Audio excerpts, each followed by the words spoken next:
Chers amis de 5 minutes de salut, bonjour. Aujourd'hui, nous célébrons le 6e dimanche des temps ordinaires. Et pour ce dimanche, nous méditons sur les béatitudes. Heureux vous, les pauvres, et malheur à vous, les riches.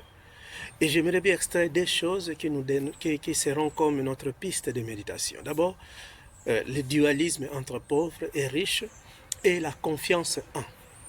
Commençons par le dualisme. Vous savez, quand on parle de la pauvreté et de la richesse, souvent on confond avec la misère. Jésus n'encourage pas la misère, Jésus encourage la pauvreté. La pauvreté, c'est avoir cette attitude capable de dépendre de Dieu, de dépendre pas des choses, pas des créatures, mais du Créateur. Parce que souvent, qu'est-ce qui nous fait? L'opulence, quand on a plus, quand on a des choses, quand on dépend de ces choses qui ont été créées. Or, il faut aller au-delà. Mais qui a créé ces choses? Il faut dépendre en cette personne. Il faut dépendre en Dieu qui a créé toutes choses. Voilà ça, c'est l'attitude des pauvres qui dépend totalement de Dieu. Les riches, c'est celui qui, voilà, il accumule les choses, les créatures, et il rejette le Créateur. Ça, c'est l'attitude du riche. C'est le malheur éternel. Voilà donc, si c'est clair dans ce sens-là, Jésus nous appelle à la pauvreté, c'est-à-dire à la dépendance en Dieu. Et il condamne la richesse, c'est-à-dire à la dépendance aux choses, à la dépendance aux choses qui ont été créées. Mais la richesse ne veut pas tout simplement dire avoir de l'argent, avoir des maisons, on peut être riche en intelligence, on peut être riche en dons. Par exemple, on se chanter, on peut être riche en sagesse, on peut être riche en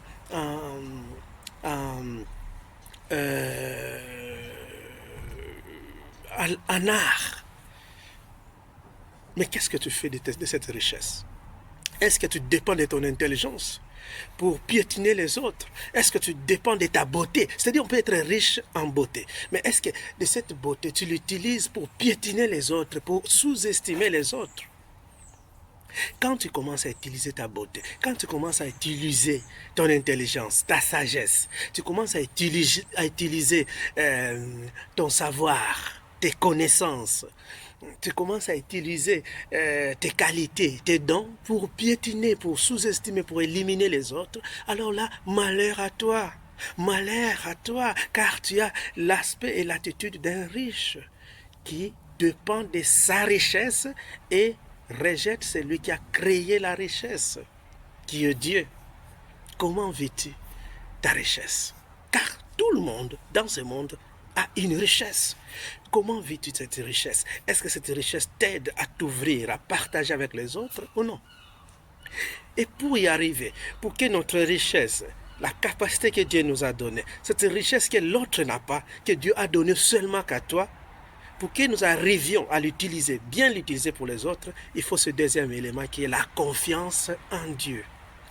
Isaïe, dans la première lecture, dit « Malheur à celui qui a mis sa confiance en soi-même. Il est comme un buisson qui va plusieurs se faner, qui n'est pas tout près de l'eau.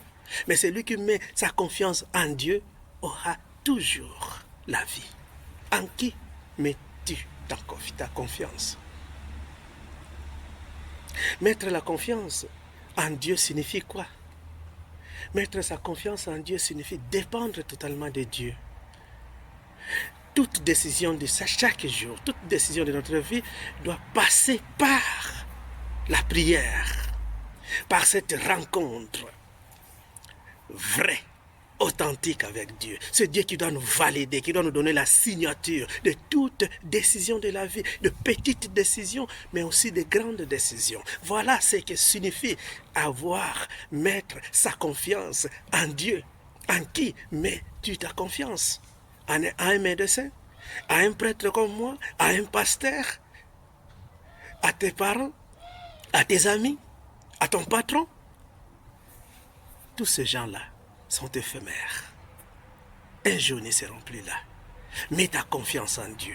Tu seras comme cet arbre qui est tout près de l'eau, qui aura toujours la vie.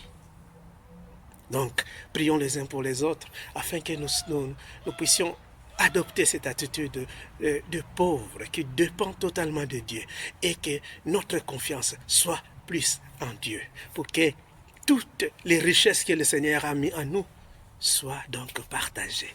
Et c'est là le secret de l'Eucharistie. Que Dieu vous bénisse et bon dimanche à tous. Amen.